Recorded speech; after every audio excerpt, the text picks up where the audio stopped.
Hey y'all. This month we're going to talk about the law of magnetism. The law of magnetism is one of John's 21 irrefutable laws of leadership.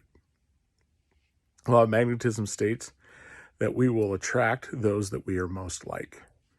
So if in leadership we are a 7, we're going to attract mostly 7s. We might get a 4 or 5 or 6, and we may even be able to lead an 8, but most of the time anything higher than what we're at is not something that we're going to be able to lead well or for very long. So let's take a look at this through the eyes of the disciples.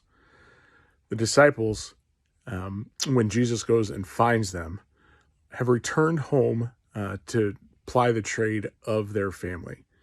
So a lot of them were fishermen. A couple of them had some other tasks that they did. But for the most part, they were laborers throughout the day. And what this meant in the Jewish culture at the time was that a rabbi had not chosen them to be tutored underneath of them, and they had returned home then to apply their trade. So in other words, the magnetism of a rabbi was not similar enough to what the disciples had in order for them to go on through the rabbinical system and become rabbis in that culture.